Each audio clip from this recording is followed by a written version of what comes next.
toutes ces promesses faites par Jésus, il les avait accomplies. Il les a accomplies ce jour-là de la Pentecôte, qui est un jour qui existe déjà. On peut dire qu'ils étaient déjà prêts parce qu'ils ont vécu tout ce que les maîtres avaient vu. Mais les maîtres estiment que malgré tout ce qu'ils ont vu, ils ne sont pas outillés pour témoigner. Ils devaient entendre le Saint-Esprit. Il y a des choses que les gens ne peuvent pas comprendre. Sur le plan spirituel, on peut vous expliquer toutes les choses. Vous les avez vues, vous les avez entendues. Vous avez même expérimenté. Parce que là, c'est quelqu'un d'autre qui le fait. Logiquement, s'il y a une chose que Jésus ferait sans que personne ne soit étonné, c'est fabriquer les chaises, fabriquer les tables, et mettre la charpente d'une maison.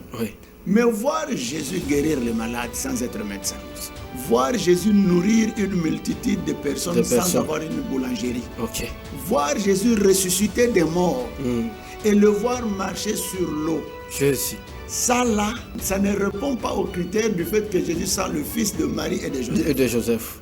Il y a des choses qui ont été dites sur vous.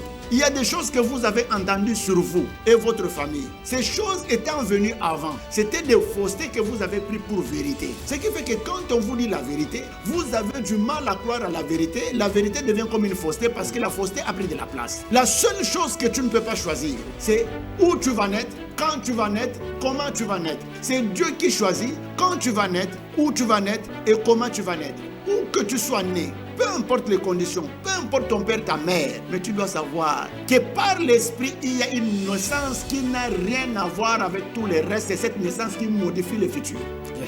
Ta destinée n'est pas liée à où tu es né. Ta destinée n'est pas forcément liée à qui t'a mis au monde. Sinon, même Jésus lui-même ne serait jamais devenu Jésus parce que c'est un homme dans la logique humaine qui est né sans père. C'est la parole qui guérit. Je décrète et je déclare qu'une guérison entre dans ta vie maintenant et d'une manière spectaculaire par la puissance du nom de Jésus, de l'Esprit Saint qui est accordé à l'Église comme être et puissance.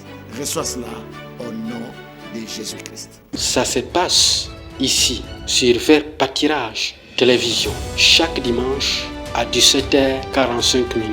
Bienvenue.